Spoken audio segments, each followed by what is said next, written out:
How's it going, everybody? My name is James Barney. And my name is Zach Wolf.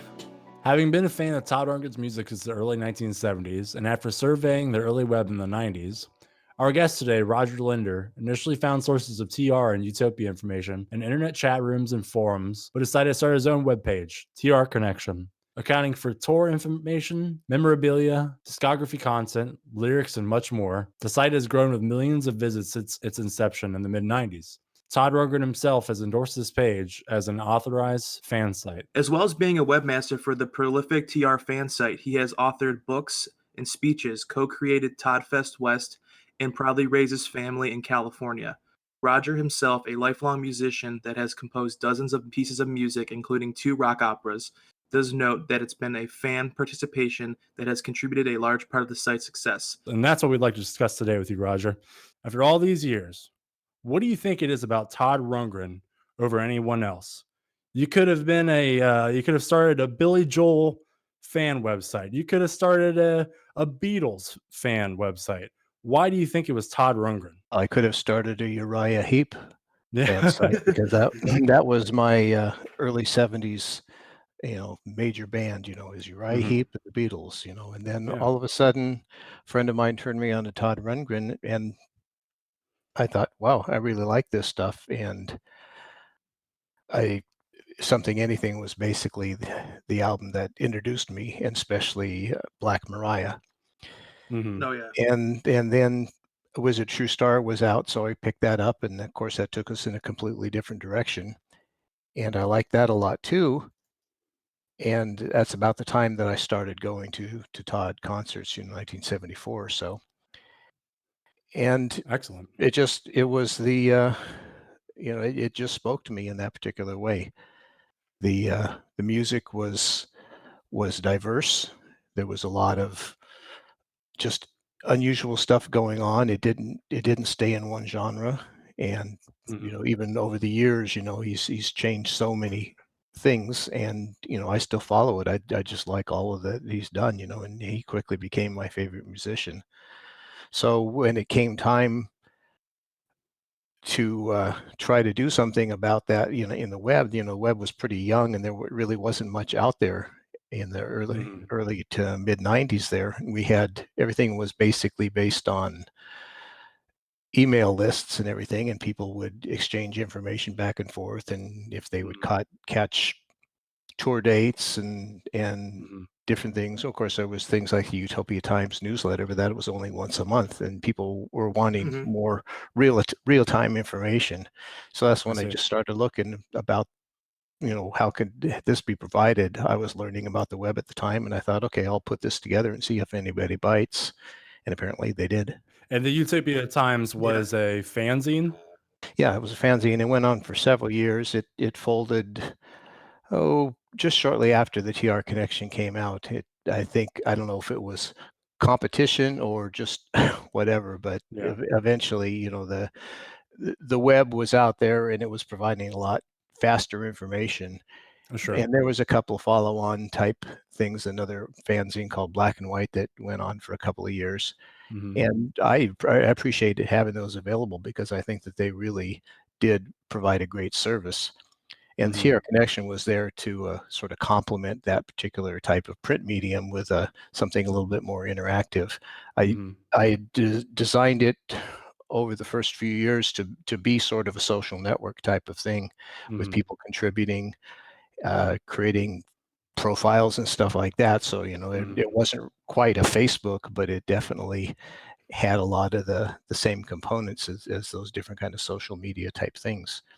People Sure. sharing information and basically submitting their reviews, submitting pictures, and those kind of things, and building up. And of course, there's a forum for people to talk to, a bulletin board type system Okay. for people to talk and chat and Mhm. everything back and forth. We did some interactive type events, and Mhm. technology was a little slow to catch up to some of our dreams.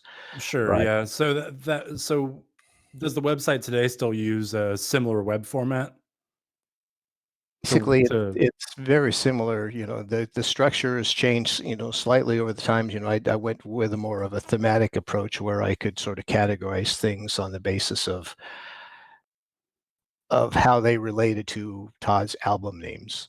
And so, Oh, okay. so I went through and I thought, well, Runt, I devoted that area to things that were sort of early and rare and stuff like that, and something anything was of a potpourri and a wizard. A True Star was things that were more technical in nature because Todd's music had become very complex at that particular time. And so each one sort of represents different phases or different ideas, and sort of serves as a obscure index to some of the stuff. And in some ways it makes it harder to find where things are, but it also gives you more opportunity to explore and discover things. Yeah, for sure. I mean, I can speak for myself, but probably for James, is that we've been going on this site for years, and we loved going through all the different albums and trying to find all the different information about Todd. And it's really cool how you have it set up. Has maintaining the TR connection been an effort over the years, or just a labor of love? I mean, it's been quarter of a century essentially. It's been going. It's It has, yes. June 2nd, 1994 is when it began. Yeah. And it basically, for me, it's a labor of love, but it was also an ability, or it gave me the ability to learn a lot of stuff myself that I didn't know about. And when, I didn't know anything about how to publish things on the World Wide Web. Eventually, through my own job and everything, that was part of my duties, but I sort of honed those skills by developing the TR connection. Absolutely. And were you using HTML back then? Is that correct? Everything was written in HTML, and pretty much still is. I develop my own automated tools. I don't go through any kind of a publisher or anything like that. Oh, And really? so Wow. so everything is the dynamic part of it is all stuff that I've developed. I'm just sort of a cheapskate and didn't ever want to buy any kind of publishing tools, and so I just Sure. sort of, and it was part of my own, idea to create this stuff on my own and everything, sort of like, Todd would do, I suppose, in Yeah, sure. that sense there, if it doesn't exist, or you don't want to bother with, looking for it, I just created it out of my own and basically did that. And then the content, a lot of it was either trying to find stuff on the web, as things are being published. And of course, over time, that became more and more easier to do, especially once Google came out. But, there was search engines, early search engines that had things like Yahoo and Alta Vista and those kind of things there. And then eventually opened it up to people submitting things like photographs and concert reviews Sure, and yeah. those kind of things there, so that people would have more of a stake in it. And then a lot of those old TR connection forums stemming back from the beginning, are those still available on there? The forums, in terms of the interactive or bulletin board type system, they're still definitely there, and they've got a lot of diehard members that sort of exchange information and just talk about the upcoming things and everything. It used to be, hundreds a day or something, but now it's sort of trickled down. People, move on to things like Facebook and Yeah, Twitter sure. and those kind of things there. Yeah. So they, it just, a place like that didn't really exist before, and so created that to make those kind of interactions possible. Sure, and that's a great segue to one of my next thoughts was what's some of your first or memorable experiences with like Todd involved websites or program like PatronNet or Todd's Lincoln Logs, anything similar to that? Very, very early on, around the same time that I started the TR Connection, Todd started getting involved in CompuServe, which was Okay. a bulletin board system type at the time. Even prior to AOL, America Online. Okay. And they sort of had these different things, and so Todd was involved in that, and it had a level of interactivity to it, but it was, for the most part, typewritten type stuff. So that, people weren't using mics and cameras and all of those kind of things there. And so we would basically set up an interview, and we'd be typing things back and forth and everything. So that was sort of the early on type stuff. And Todd jumped right onto that particular thing early on. And we did have, I think there were some things where it involved telephone calls and stuff, so you could have some actual interview type stuff. Yeah, and it So seems like you even had IRC going, which for people who don't know, it means internet relay chat. You had some IRCs going for Todd Utopia stuff as well. I think most of the stuff was sort of focused on the CompuServe, and they Okay. had an IRC type of component and everything. Todd didn't particularly get himself involved in IRC directly, Okay. but I Yeah. think that there were some fan type interactions that were going on in IRC. Yeah, that's amazing. And no, I think I've heard of CompuServe. I'm just young enough to not know what CompuServe is. But didn't AOL have to buy out CompuServe or something like that? Well, they were definitely competing services, Yeah. and And and then one of them AOL got bought out. eventually won the day. Of course. And of course, it's Hmm. not really. I guess it's still out there as well, but most people have moved on to independent Right. Same with ISPs and everything AOL. like that. Yeah. Yeah. But definitely, You wow. Yeah, well, and So back in those days, back in those days, everything was connected via modem. There yeah. was no hardwired desktop connections or anything, so you would dial up, and of course, Todd's song "I Hate My Freaking ISP," sort of came out of that particular, Yeah. and then Yeah. his surf song that he did in Hawaii and all that, all of those came out of those particular experiences. Now, if I can ask, is there like an average reaction from the public if you've casually mentioned to someone that you've run a TR fan website for 25 years? And most of the reaction is Todd who. Yeah. Okay. That's the typical reaction, and That's yeah. occasionally, of course, a lot of the people that I do interact with are longtime fans that have known me for years now Sure. because of the TR connection, and when we've had Hmm. different kind of events that take place even across the country, especially ones that have been organized by Rundgren Radio, Hmm. and those events have been real instrumental in getting me to know a lot of other people outside of my own local area. Hmm. Sacramento's not a big Todd haven, and so it's hard to find anybody. Most of the Todd people that I know personally came out of the San Francisco Bay Area, Okay. but Hmm. and of course Todd lived there for a time, so he had a little bit more contact with things that Oh, were okay. happening there as Sure. well. Yeah. So that's a great segue when you talk about the events that the Todd Rundgren events that have taken you places, and especially again your own Toddfest West, and then Rundgren Radio events, which happen pretty frequently. But what would you describe as your experience as if you had to write a book called "Growing Up with Todd"? What are some personal life events that you can sync up with different Todd events? It could be anything like shows, album releases. Utopia events, Todd Rundgren events, sink it all down to the connection that you made with Todd fans. I think you kind of hinted on it a little bit in I the would, answer of our last question, but Yeah, well, I would say that probably, when I was an early Todd fan, early 70s and everything, I was pretty much independent. I did not know anybody else that was a Todd fan other than the friend sure. that introduced him to me. And what was the first Todd show you went to again? I'm sorry. In 1974, probably Winterland in San Francisco Oh wow. or the Okay. Fillmore, one of those Hmm. places. And, Todd would appear there every once in a while. And it was basically those early Utopia shows with the seven-man Utopia. Okay. Yeah. And so Oh the wow. flyer that I sent you the other day was basically they had handed those out as you Hmm. came into the concert, and it sort of described Yeah, what they was did going look to go on. photocopied. Yeah, Yeah. and so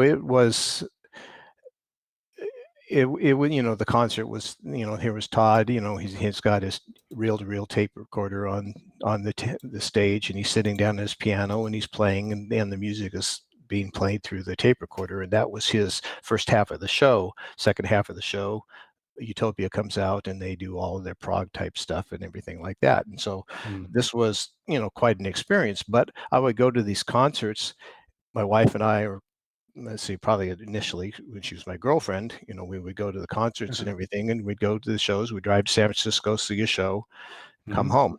Never really noticed who else was at the show. We pretty much were there to see that. And Sure. that went on through the whole 70s. And I Hmm. saw, I think, Utopia's final final shows before they technically went on hiatus in the late 70s. They were appearing with Tubes, and they were sort of a backup band for the Tubes. And Todd had just produced the remote for the Tubes. Or not remote control, Love Bomb. Love Bomb, gotcha. And so we saw that particular show, and by that time we were married. In 1980, we had our first son, and for the next 8 years or so, we didn't go to any Todd shows because we were raising kids. Sure. And I mean, part of it was, we had kids. Part of it couldn't afford to do so, and so it wasn't until about 1988 that we started going to shows again. But I was still a fan during all that time, and I was buying all the records and everything, listening. We just weren't going to shows. So then, about 1988, I started going to shows, and I still, even shows in Sacramento, I would go and I would see all these people, and maybe might see somebody that I seem to remember seeing them from a previous show or something, but we weren't really there to see people. We were there to see Todd. So as that went on into the late 80s and early 90s, and getting involved in these mailing lists, we had a list called A Wizard, and it, started interacting with other people. And so at least we weren't totally anonymous. We were talking with other people, and some of them happened to be in the Bay Area or even in Sacramento, and some of them people were in other parts of the country, but we were starting to interact a little bit more. And as we got there into that, and that was the reason why I started the TR Connection, was that now I knew here's these fans, I knew that this is something that they would enjoy having. So then about a year after the TR Connection happened, I decided that wouldn't it be fun to have, a Toddfest on the West Coast, because we'd heard of them happening on the East Coast and, the Cleveland area and New Jersey and stuff like that. But we really didn't have anything like that out here in California. So there was a friend of well, she wasn't really a friend of mine then, but she was an acquaintance online, this email list. Debbie Summer was her name. And she lived in Sacramento. And I said, let's talk about putting something together like this in Sacramento. And we'd never met, though. And so I said, let's meet downtown Sacramento at the Tower Records. And we'd never seen each other. It says, I'll be standing by the Todd Records and you come over there. And so she came in and we met and we started talking about this, and we said, yeah, let's do this. And so we put on the first Toddfest West at her house in September of 1995. And that was really the beginning of my fan interaction phase, where I started meeting people, because we had about 30, 40 people show up for this thing. A lot of people who had never met each other. Some people came up from Southern California, and the whole idea was sort of attract local type stuff, and it sort of grew from there. And we had it every year for 10 straight years. Then we took a couple of years off, and we sort of had it haphazardly since then. But and now you've had a little under 20 of them now. Is that correct? Yeah, that's right. Yeah, right around that number. That's amazing. Yeah. And so what happened at the first Toddfest West?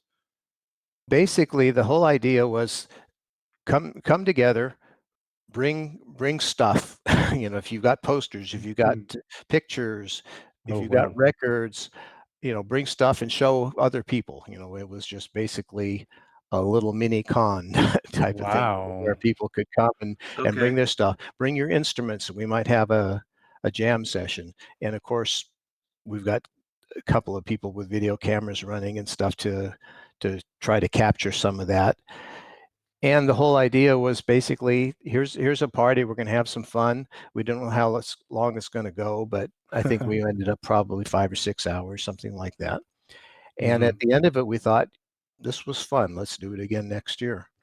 And each year we sort of added a little bit of additional component. And we had the web there. We tried to do some live video and stuff. Again, it took a while for technology. I mean, if we had something like Facebook Live available back then, we'd have all sorts of stuff. But I had my little Mac and trying to put some live stuff out there on somebody's T1 line, and it was sort of a Yeah, and technological I challenge. even I found that it was amazing. We were looking at the Toddfest West '95, and you even had an IRC chat that you could join with Exactly. the hashtag Toddfest. That's amazing. Yeah. And that was '95. Yeah. So So we were how the trying times to. have changed. Yeah, we definitely, it was all about interactivity. We knew that there was only so many people that would come to California for Mhm. this, and the first couple of years, like I said, it was all local people, but pretty soon, we had a guy come from Australia, we had people come from across the country and stuff. It was sort of it became an event, and Absolutely. I think Mhm. maybe it inspired something like the Rundgren radio events, to that extent, Absolutely. Yeah. because we were getting people to come in.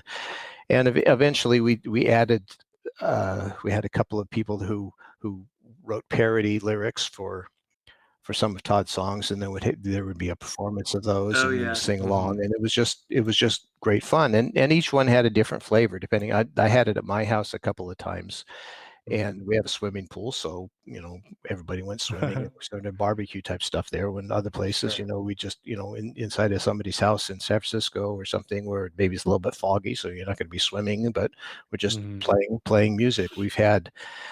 We did some telephone interviews live. We talked with Moogie Klingman. We talked with Stookie. Oh, Talked cool. with Okay. Jesse Gress. We talked with Cool. Chasm Sultan and Roger Okay. Powell.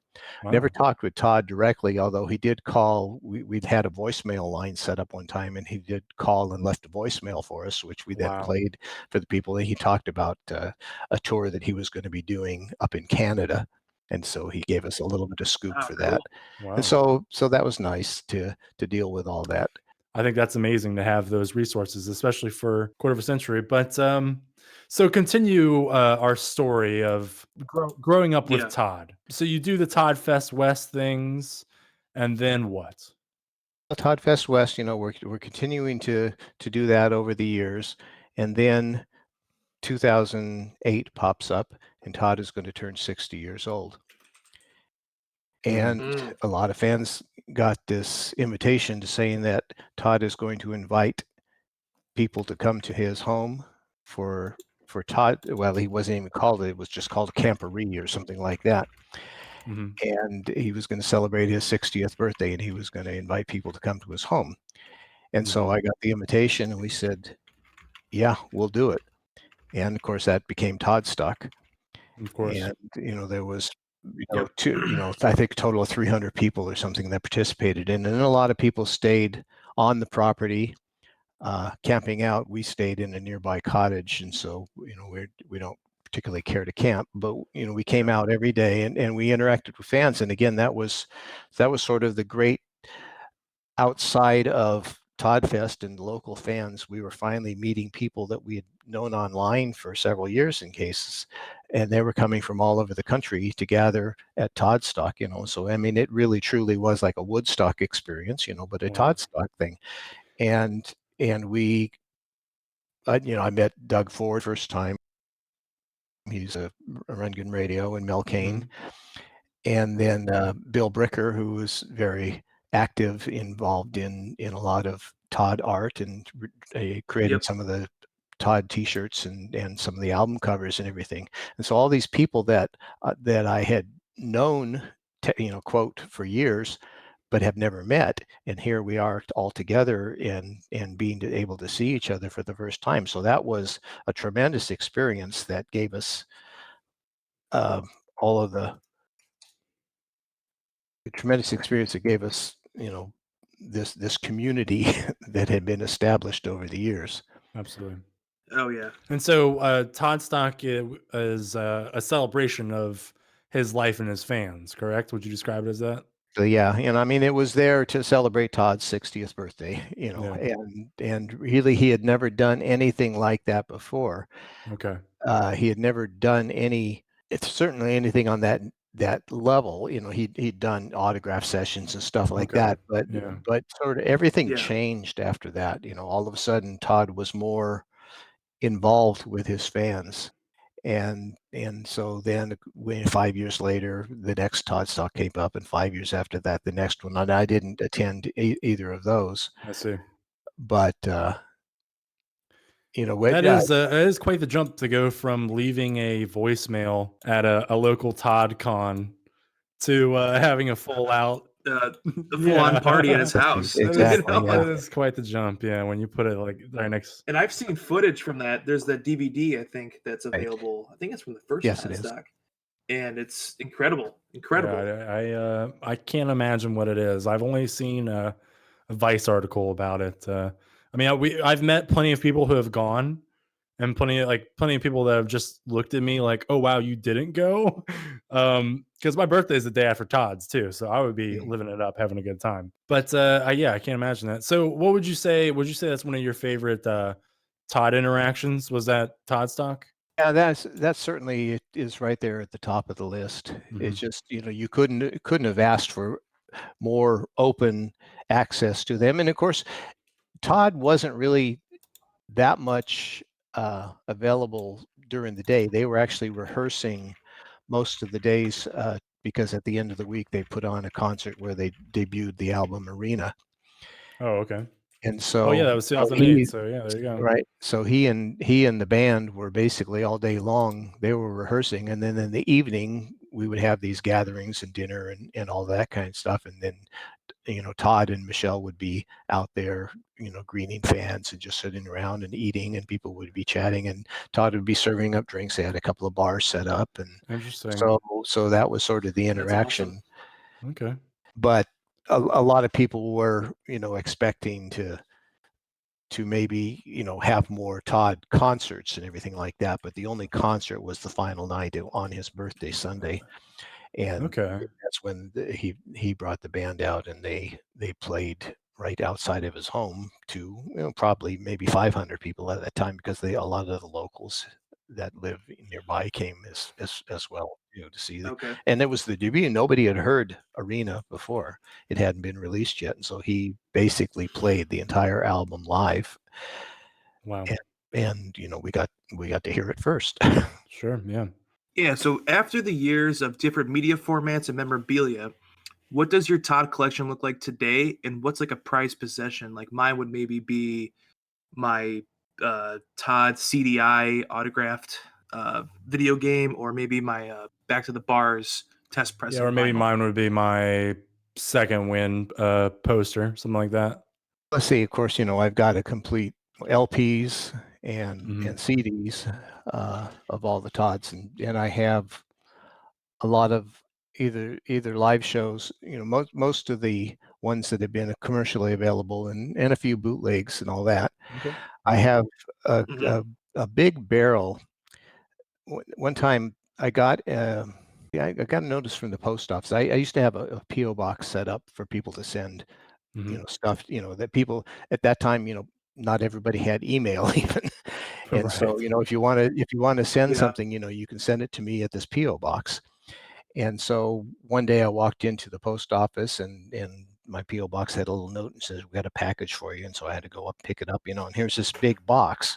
I thought, what is this? And I opened it up, and this woman who I'd never met, never heard of, never seen at any time in my life, even up till now. And she said, I'm getting rid of my Todd Rundgren collection of memorabilia.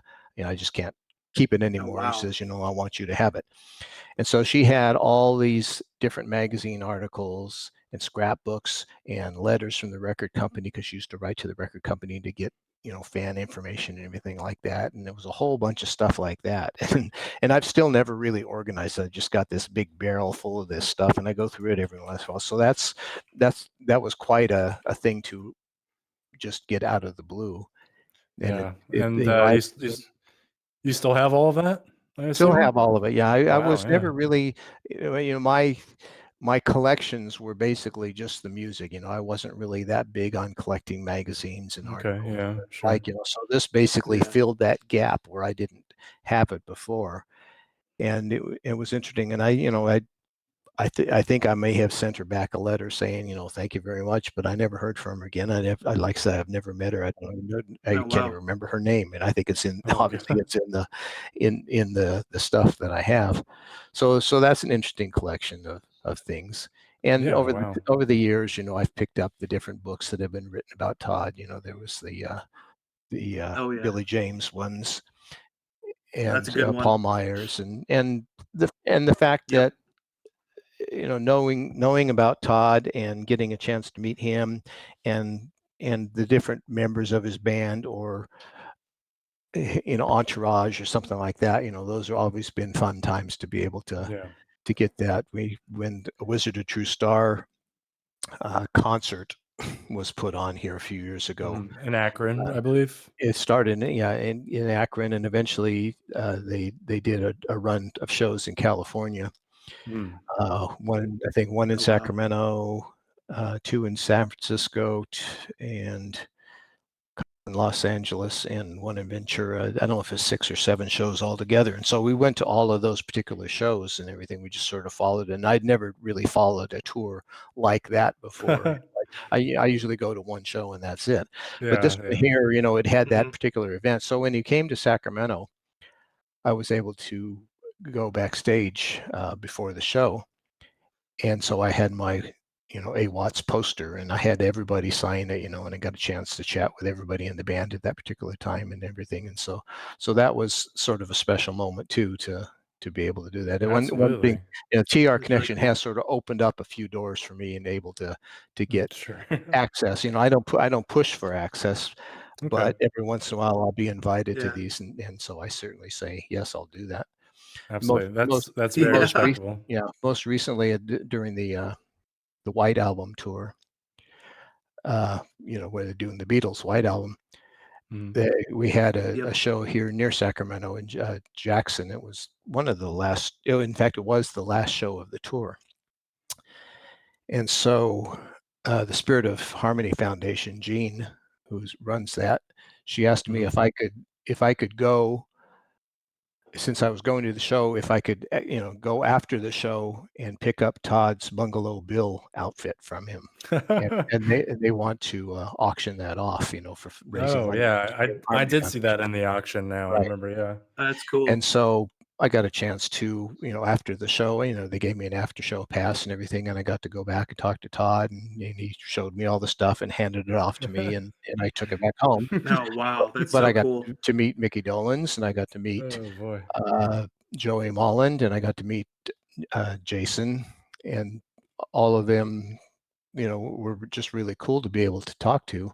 And even the next morning, I went to get some breakfast, and Jason was standing there in line to get some breakfast, and he says, "Hey, I got this voucher. You want me to buy your breakfast for you?" And I said, "Okay."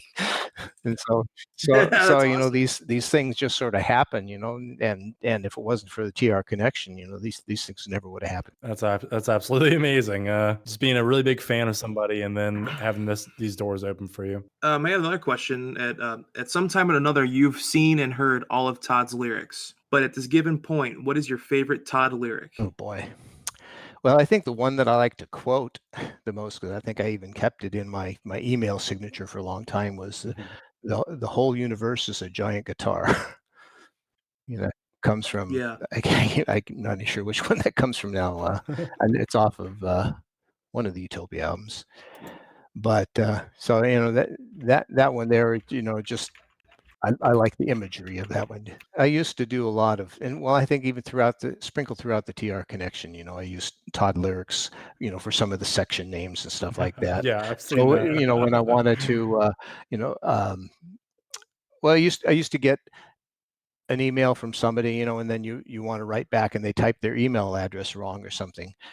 And so, I couldn't get back. So I had this thing called, I've been trying to get a message to you, which is, straight out of, anyway. Yeah. You Yeah, That's know, that's awesome. great. and so, those different thing, I mean, his lyrics are so rich, he's got, 500-600 songs by now. Sure, yeah, And if there's that. so Oh many yeah. things you could, just pull out a little, pluck out a little piece of lyric or something, fit any situation. Yeah, And, really. so, we see that happening all the time, these tribute bands like Secret Society and stuff like that, the Mhm. lyric titles or Mhm. anything like that is you can almost come up with Yeah. any kind of description of something, by pulling out a Todd lyric.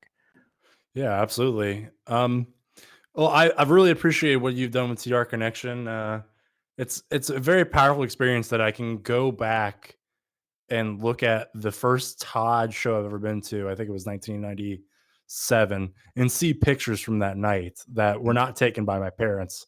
That's a very unique thing for such a unique character such as Todd as well. All right. How should I phrase this, Zach? First time you ever watched the Tepte. documentary from 1982. This is an obsession that Zach and I have. So we ask everybody this question. Well, I imagine that it hadn't been out too long when I first saw it the first time. I have it on tape. I have it on DVD.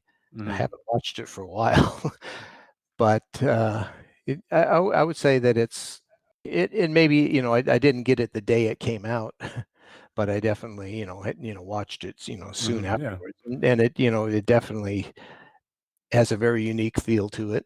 Yeah, right. Exactly. Yeah, it's one of the most unique things ever. And especially when Zach and I watched it recently, he pointed out to me that the interviewer is Todd with his voice changed a little bit. See, that I didn't even know that myself. So if you watch it, it's Todd interviewing Todd. And you can't ignore it. You cannot ignore it. Once he pointed it out to me, like you hear Todd's like nasal over it. It's very unique. So we always ask people what their impression of the Tepte documentary is. Roger, what would you like to see Todd do next? Oh boy, I think I just trust Todd to do what he wants to do next because it's always entertaining. Sure. Yeah, you're right. Totally valid. I've never found anything, some people say, I'm going to skip that album. For me, I always relish a new album and whatever direction he happens to take at that particular album. And, it may introduce me to a genre that I've dismissed before, certainly like No World Order, and to this day, I'm still not a fan of hip hop, but I love New World Order. No World Order, I'm sorry. No World Order, yeah. We want to thank you again. Yeah, thank you so much. Seriously, for coming on. You're a big figure in the Todd fan community, and we appreciate your support. So thank you again for coming on. Our last question. You ready for this one, Zach? I want you to ask it. Do you know where we can get a pair of the TRI sunglasses? Anywhere. I heard you talking about that the other night, on the your live cast there. Yeah. And I think, at the time, people were finding them something, but I don't know that they're available anywhere. They definitely are a unique find. I've never owned one myself, so I don't know, but definitely, it was a unique look, and at least for Todd fans, they could look at that and know that that's a Todd Rundgren thing. Yeah. Oh, yeah. All right. Well, we ask everybody that. Someday we'll find 2 pairs. Yeah. We'll find. Yeah. I like that you pointed out that they were floating around for a while. That means there were only a few and everybody bought them up. Yeah. So, yeah. All right, Roger. Well, thanks for coming on Discord and doing this with us. Anything else, Zach?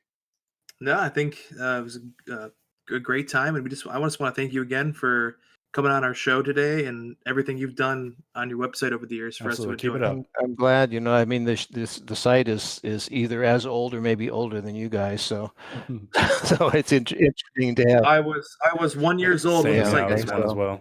Yeah. So, I'm glad that Todd's music, has spanned generations to that, my own sons, they grew up with, having a lot of Todd in the house, and I wouldn't say they're huge fans, but they've been to shows, and they certainly, they're not people that would say Todd who, so, but and they're a little bit older than you guys, but I had friends, one of my closest friends that I met through Toddfest West, at the time when I first met him, he was only 24 years old. And we thought, that's pretty young for a Todd fan. Oh, okay, yeah. and of course, he just, this was,